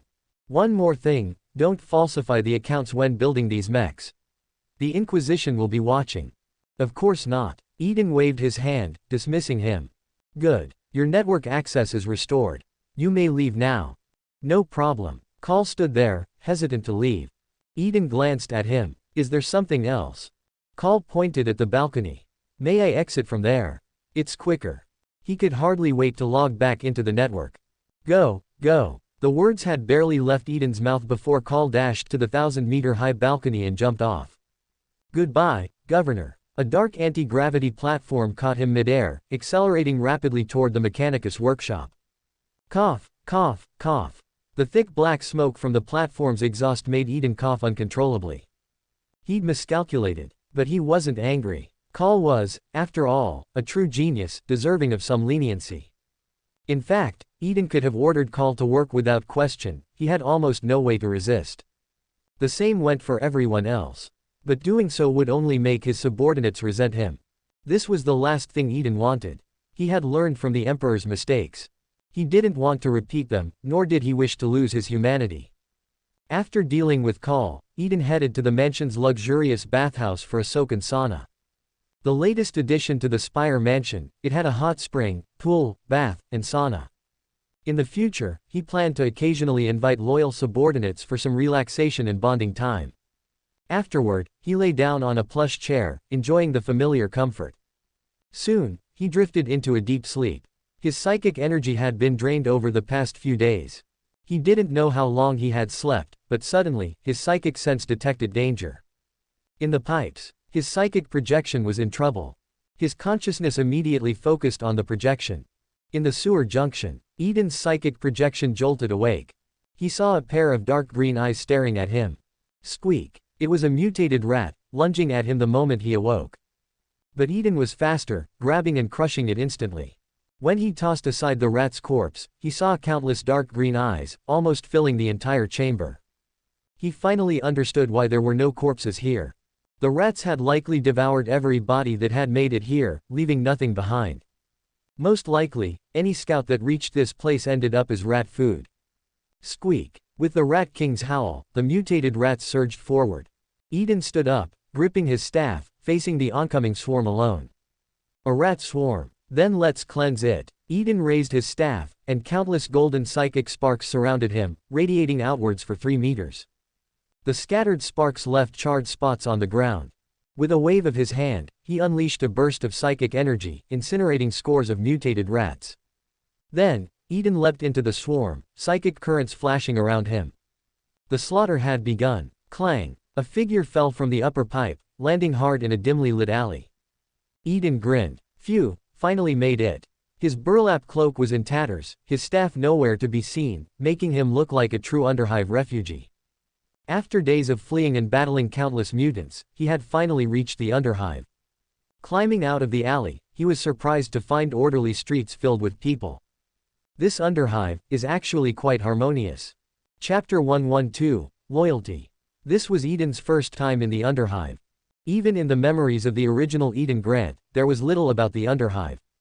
Most of his activities had been confined to the paradise of the Spire Mansion. His impression of the Underhive was vague at best. Looking at the scenery of the Underhive, Eden couldn't help but feel a sense of awe. The structures in the Underhive were built layer upon layer with quick-setting concrete and metal, with countless residential zones and industrial districts connected to each other. Newer communities were built atop older ones, continuously stacking upward to heights of several kilometers. Looking up, he could only see an endless mass of dense buildings, faint artificial lights, and a dark sky. But Eden knew that at the very top lay the Spire Mansion, the paradise of this planet, blessed with sunlight and fresh air. In contrast, the Underhive, forever devoid of sunlight, was dark, damp, and chaotic, its air filled with the stench of chemicals, and even the puddles on the streets gave off a faint odor. After all, the air and water here had gone through millions of cycles of filtration, barely suitable to sustain life. Eden steadied himself against a wall, forcing himself to stand. Days of intense psychic power usage had brought this body close to its limits. His vision was affected, and he was even experiencing hallucinations. The calmness of this street surprised him, but also gave him a sense of relief. This was good news. Initially, he had thought the Underhive would be a blood-soaked battlefield, ravaged by the heretical rebels. He had assumed all its residents had been corrupted, transformed into terrifying chaos creatures. But the reality was much better than he had anticipated.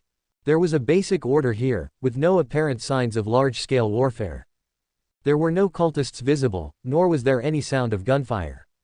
People, although thin from hunger, walked by without overwhelming fear, some even with faint smiles. In general, the entire district felt peaceful. So peaceful, it was almost strange. Could there be something even more terrifying lurking here? Eden shook his head, quickly dismissing the thought. The atmosphere here was pleasant, giving him a strange sense of comfort. It was likely he had wandered into a zone under the control of the Underhive Defense Force. And probably into its core area. That would explain the good order. Before the closure of the hive, the defense force had been stationed throughout the Underhive. They guarded their respective zones. As for why the heretical rebels had been able to breach the hive's defenses so easily, there were many possible reasons.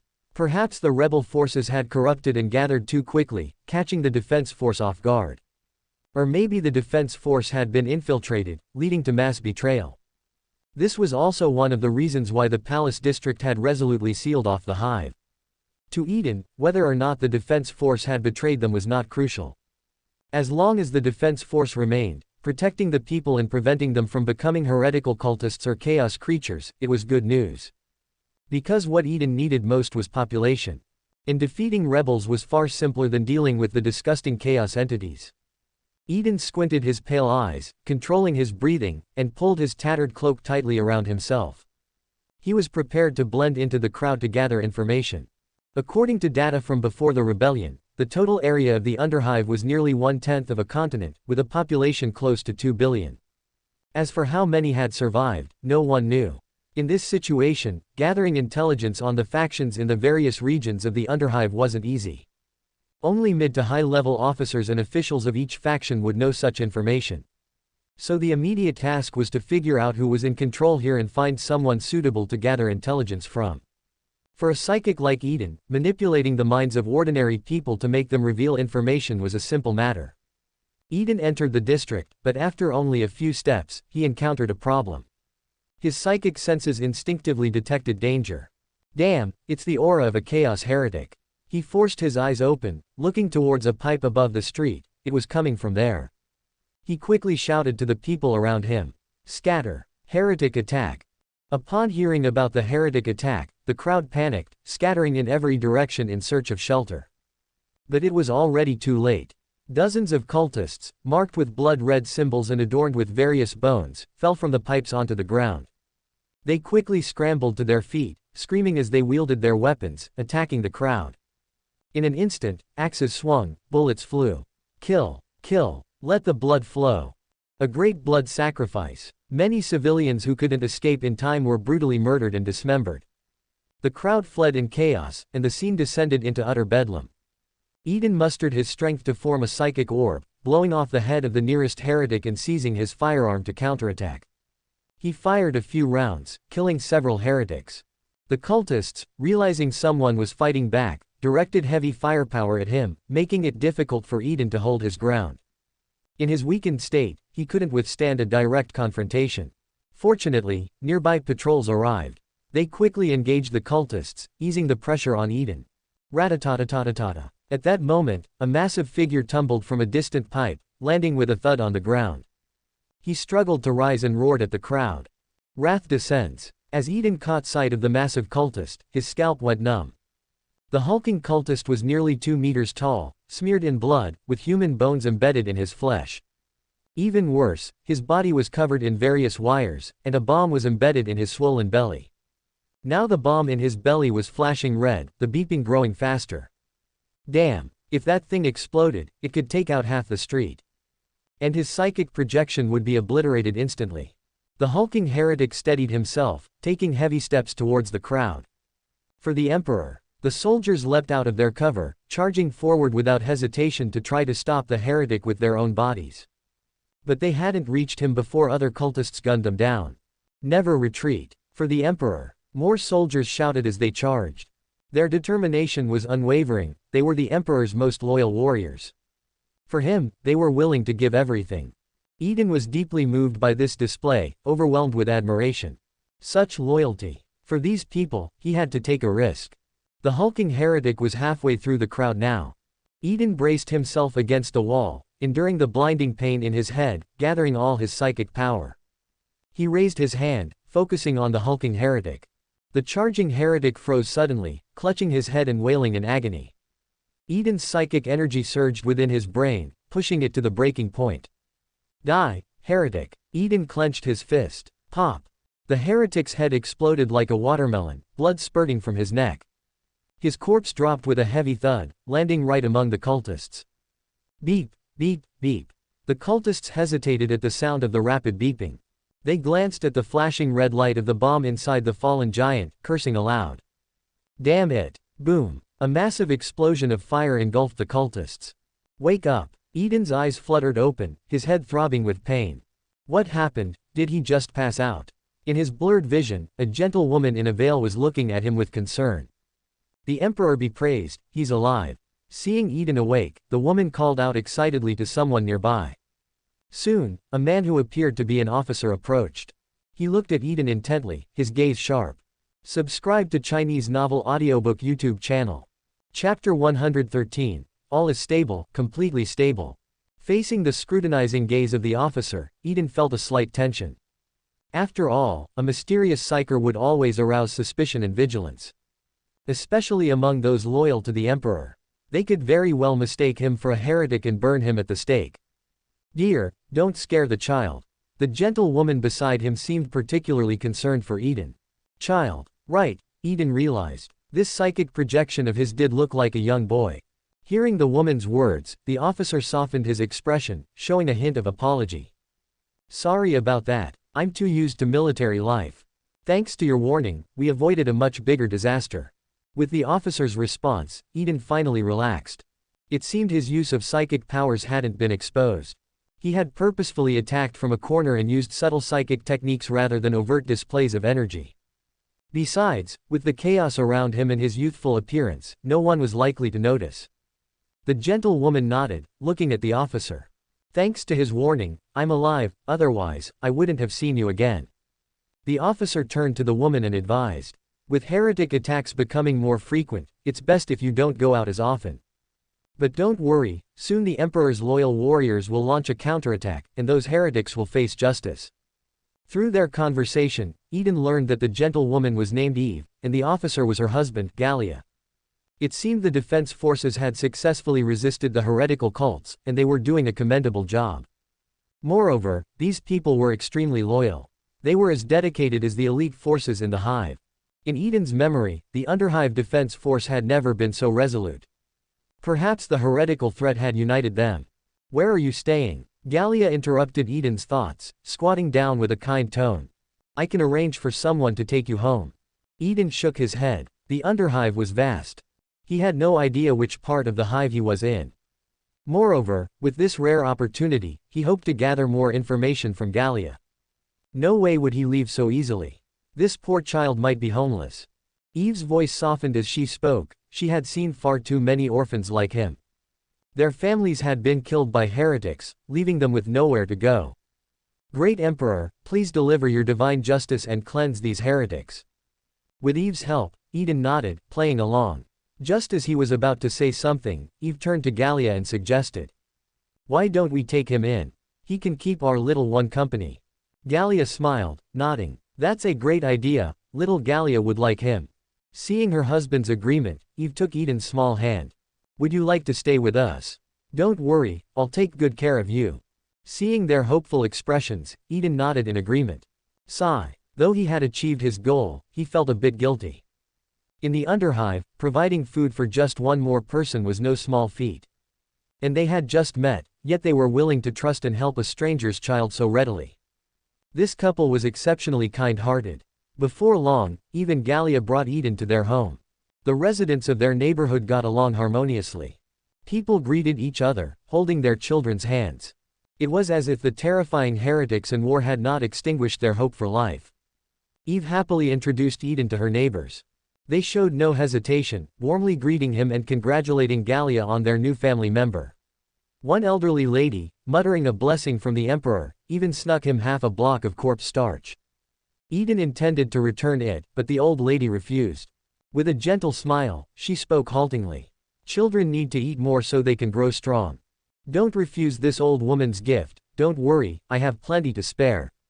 Then, with her hands behind her back, she slowly walked away. Clearly, the people here cherished children dearly. No matter whose child it was.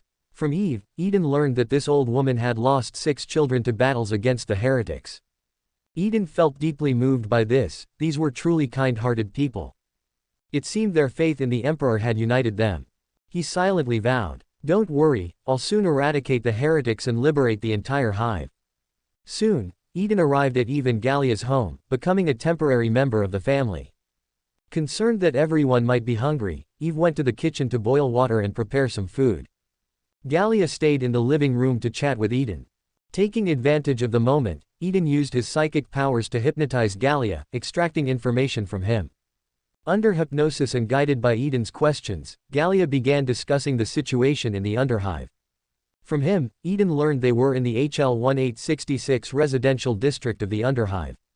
This area was situated at the rear of the Defense Force's stronghold, relatively safe. Currently, the Defense Force controlled about 2/3 of the Underhive, while the remaining third was overrun by heretical cults. Most soldiers were fighting on the front lines, holding back the heretical forces. Though the Defense Force had a slight advantage, they couldn't completely eradicate the cults. To make matters worse, the heretical activities had intensified lately. Gallia feared they might be planning something significant. Because of this, the Defense Force had bolstered their defensive lines. Gallia, as a Defense Force captain, was home to recover from an injury and would soon return to the front lines. It seemed the situation wasn't as dire as Eden had feared. The Underhive Defense Force had managed to contain the heretical incursion, likely saving over half of the population. However, when Eden asked Gallia about his opinion of the Palace District, he merely shook his head. He had joined the Defense Force 5 years ago and had no knowledge of the Palace District. Furthermore, the Defense Force's loyalty lay solely with the Great Emperor. They served no one else. Eden discovered that this officer named Gallia, apart from his concern for family, was entirely dedicated to fighting for the Emperor. This was fantastic news. Eden could leverage his son Emperor role to guide and win over these defense forces. The combined might of the Palace District and the Underhive Defense Force would be enough to crush the heretical cults. All is stable, completely stable. What are you two talking about? Eve poked her head out of the kitchen, smiling. Eden quickly ended the hypnosis. Gallia scratched his head. Oh, nothing, just talking about the front lines with him. Funny how I ended up discussing this with a child. You always talk about those things. Hurry up and come for dinner. Eve brought mushroom soup and corpse starch to the table, calling them over. Seeing the food on the table, Eden understood. Even for an officer's family, food was scarce. Wah! A child's loud cry echoed from the other room. Eve hurried to the room. Little Gallia is awake, looks like he's hungry. When Eve brought out little Gallia, Eden's brow furrowed instantly. This child. Chapter 114, is this the true statue of the Emperor? Eden looked at the 2-year-old child in Eve's arms. The child's skin had a faint purplish tint, with a bony protrusion on his forehead, giving him the appearance of a bald, sharp-toothed, large-headed baby, quite an unusual sight. Poor child. Eden sighed inwardly. This child must have been affected by radiation while still in his mother's womb, resulting in his deformities. The couple clearly adored their child. They gazed at him with affection, soothing him with gentle words and kisses on his forehead, calming his emotions. Seeing this, Eden tactfully chose not to bring it up. He didn't want to reopen any wounds for this unfortunate couple. Once the child had settled down, Eve placed him in a mechanized baby cradle beside the dining table. She pointed at Eden, introducing him. Little Gallia, this is your brother Eden. You two should get along well from now on. Huh. Eden was puzzled. When had he revealed his name? He couldn't quite recall. His mind had been in a haze lately, as though something was affecting his thoughts. Eden felt a pang of worry. Could it be that he had overused his psychic powers and fried his brain? Eden, are you all right? Eve frowned, looking concerned. Are you feeling unwell? I can ask the neighborhood priest to take a look at you. No, I'm fine, just a bit hungry. Eden shook his head quickly. He couldn't risk a priest examining him. If they discovered he was a psyker, it would be a huge problem. Are you sure? Yes, I'm fine. Good, then let's start dinner. In the dim candlelight, Eden joined the Gallia family in a prayer ritual before the meal, giving thanks to the great emperor for their food. All right, let's eat. Eve served Eden a steaming bowl of mushroom soup and gave him a large piece of corpse starch, more than what she and Gallia had combined. Seeing Eden's hesitation, Eve spoke firmly, almost in a commanding tone. If you're hungry, eat more. Don't hold back, we're family now. Gallia chimed in. Children should eat plenty. They're the hope of the future, and all who are loyal to the emperor should do everything to care for them. With the couple's insistence, Eden gratefully accepted their kindness and began to eat. Brother. Little Gallia suddenly looked at Eden, mumbling in his childlike voice. Eve beamed. Eden, look. Little Gallia likes you. Eden looked at little Gallia, pinching his small purple cheeks. This little one was quite endearing. For some reason, the more Eden looked at him, the more adorable he seemed. Eden scooped half of his food onto little Gallia's plate. He gently patted the boy's head. Eat well and grow up strong.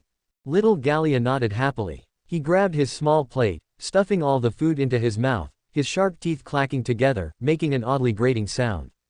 Eden nodded with satisfaction. Now that's how it should be. Eve and Gallia watched their child with faces full of joy. Dear. Eve suddenly put down her utensils. She looked at Gallia as if she had something important to say. What's wrong? Gallia asked with concern. Eve gently placed a hand on her stomach, a loving smile on her face. I have good news, I'm expecting another child. Gallia was stunned. Really? When did you find out? Just recently. I wanted to surprise you. Gallia's face lit up with joy, almost jumping with excitement. Praise the Emperor. This is wonderful news.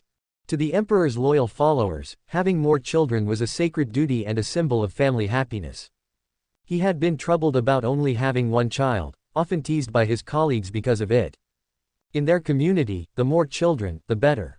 The Gormans, a family in their district, had 10 children. Though Gormans had starved to death, they were honored by the church, canonized as holy followers for everyone to emulate. Their children had been taken in by better families. Those children would become loyal warriors someday. Gallia often fantasized about having 10 children of his own. Even if he couldn't have 10, just one more would be enough. He never expected his wife would surprise him so soon. Gallia held his wife and little Gallia in a loving embrace. Tomorrow, I'll announce this good news to everyone. Eden watched the happy couple, unable to hold back a smile of his own. Soon, Eve pulled Eden into their embrace as well. He was now a part of their family. Thus, the family held each other closely. It was wonderful. After dinner, it was time to rest. Eden was assigned to share a room with little Gallia. As he lay down, he felt something crawl onto the bed, putting him instantly on alert. What is that? Then, a small, soft hand rested on him. Brother, hug. Little Gallia's tiny voice chirped. So it was little Gallia. Eden relaxed. The boy wriggled his way into Eden's arms, gripping him tightly with his little hands. Hug, sleep. It seemed the little guy wanted Eden to hold him while they slept. All right, just don't wet the bed. Eden smiled. He pinched little Gallia's cheek, then wrapped him in his arms. As Eden lay there, a thought surfaced. Why did I come here again? He felt like he was forgetting more and more things, yet he couldn't help but feel an overwhelming sense of contentment. He felt a deep sense of belonging and relaxation. He just wanted to stay here and live peacefully. With his mind at ease, he drifted into a deep sleep. It was the best sleep he'd had in days, deep and restful. Eden, wake up. Suddenly, he heard someone calling him urgently. He opened his eyes. In his sight, Gallia and Eve were standing there, fully dressed, holding their child and looking at him with concern. Finally, you're awake. Gallia chuckled. You slept like a rock. I couldn't wake you up at all. Eve looked anxious, urging him. Eden, hurry and get ready to go with us to the chapel, today is prayer day. If we're late, we won't get a good spot. It turned out today was prayer day, when all the residents would go to the chapel square to seek the emperor's blessing. Eden joined the Gallia family as they moved with the crowd toward the chapel.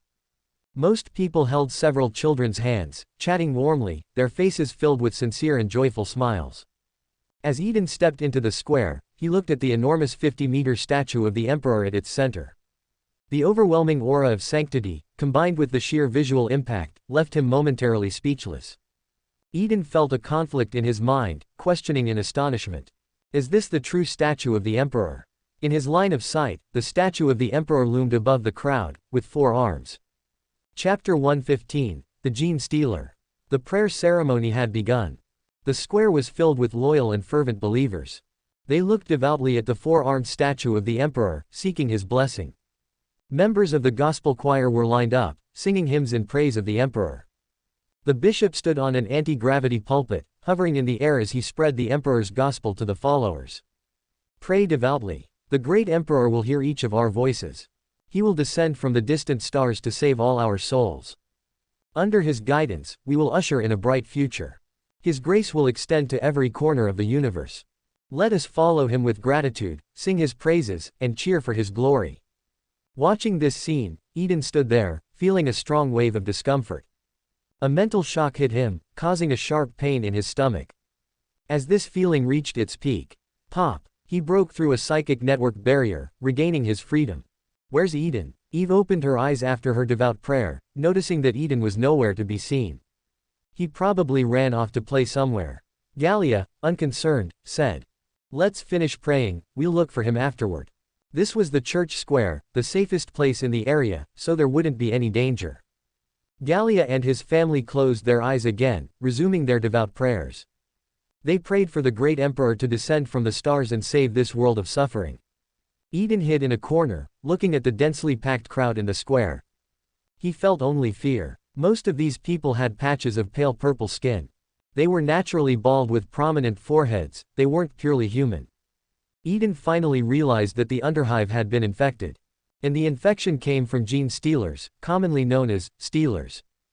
Gene stealers were the terrifying vanguard of the Tyranid hive fleet. They were intelligent and capable of independent action, even without guidance from the hive mind. Usually, a single first-generation pure-blood gene stealer could infect and control an entire planet. A gene stealer's mouth hid a long, sharp tongue, a needle-like ovipositor. They would capture conscious beings, using this tongue to inject seeds containing Tyranid genetic material into their hosts, usually by piercing through the mouth to the stomach or chest. These seeds would quickly infect the host's body and mind. The host would forget the infection and succumb to the will of the gene stealer, feeling an intense desire to reproduce. They would seek out others to procreate, giving birth to severely deformed, first-generation hybrid offspring. These seeds would also twist the host's mind, causing them to unconditionally love these non-human children. First-generation hybrids, with their prominent alien traits, would typically hide in sewers or abandoned buildings as they grew. After several generations, they would begin to resemble humans, gradually infiltrating society. As the infected and their hybrid offspring multiplied, they would gather around the original gene stealer. They would form a psychic network, creating a massive, loyal family around the gene stealer patriarch. This network would spread, eventually forming the gene stealer cult. Many members of these cults would appear outwardly as loyal emperor worshippers, appearing normal except for the 4-armed emperor statue hanging around their necks. Many truly believed they were worshipping the emperor, not some Tyranid creature, acting as model imperial citizens. When faced with a chaos or alien invasion, these cultists would transform into the most loyal warriors, defending their world. The phrase, "stealers defending the homeworld," wasn't spoken without reason. Eden was perplexed. This seemed so obvious, why hadn't he noticed earlier? Suddenly, a sharp pain twisted his stomach, and he vomited a mass of purple tissue. Looking down at the vile tissue, Eden checked his body and found a wound on his chest. He finally understood. Damn it, this projection had been parasitized at some point. It must have happened while he was unconscious, with a gene stealer hybrid seizing the chance to infect him. No wonder he had blended so perfectly with the gene stealer brood, even finding those twisted gene stealer babies adorable. Fortunately, this cloned body had been created without gender characteristics during its manufacturing. Otherwise, he would have likely found himself procreating with a female gene-stealer descendant. The thought was unbearable, worse than the horrors of Slaanesh. Eden quickly stopped his thoughts, concerned about the current situation. Based on what Gallia had described, the gene-stealer cult had likely taken over most of the Underhive. Now, the Underhive's power struggle was probably between the Chaos Cult and the Gene-Stealer cult. And the Gene-Stealer cult had the upper hand. This was a nightmare start. Soon, Eden thought of an even worse possibility. As the Tyrannid vanguard, the original pure-blood Gene-Stealer would act as the Patriarch.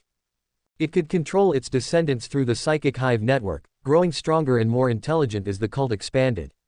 When the cult reached maturity and amassed sufficient psychic power, the Patriarch would become a psychic beacon, attracting the Tyrannid hive fleet. Once lit, the psychic beacon would allow the Tyrannid hive to locate this planet in the vastness of space, drawing them in for a feast. When that happened, the swarm would consume everything, including the gene-stealers and their hybrid descendants. In other words, the poor people in the square and every life form on Urth would be nothing more than a meal for the Tyrannids. So yes, these gene-stealers were true thieves, in every sense. Welcome to Warhammer 40k, Eden thought, where even trying to lay low somehow attracts Tyrannids.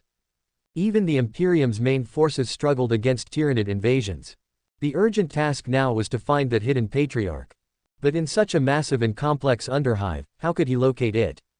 Moreover, the hybrid descendants and brainwashed people would stop at nothing to protect it. Still, find it he must.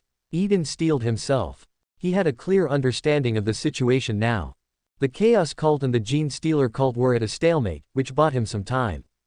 This gave him the chance to return to the warp and gather more resources, allowing Call to build more war machines. Once the machines were ready, he would open the hive's gates and let a mechanical tide sweep through the Underhive. This approach was brutal and would sacrifice countless lives in the Underhive. It wouldn't just be the unfortunate humans, it would include those lost in blissful delusion, waiting for the Emperor's salvation, Gene-Stealer hybrids among them. Most of them would perish. But this was Warhammer 40k, a universe without perfect solutions. Only suffering, and more suffering. Eden closed his eyes. To prevent the entire planet from being consumed, he had no other choice. Even if it meant razing the Underhive to the ground, he would find and destroy that damn Patriarch. Just as Eden made his decision, something unusual happened in the square. The choir stopped singing, and the people stood in silence, as though waiting for something. He looked up, seeing the Gene-Stealer bishop on the anti-gravity pulpit, listening intently. Moments later, the Gene-Stealer bishop excitedly announced the unparalleled gospel. Faithful followers, your prayers have been answered. The great Emperor is about to descend from the stars to save us all. The Gene-Stealer cultists in the square erupted into fanatic cheers.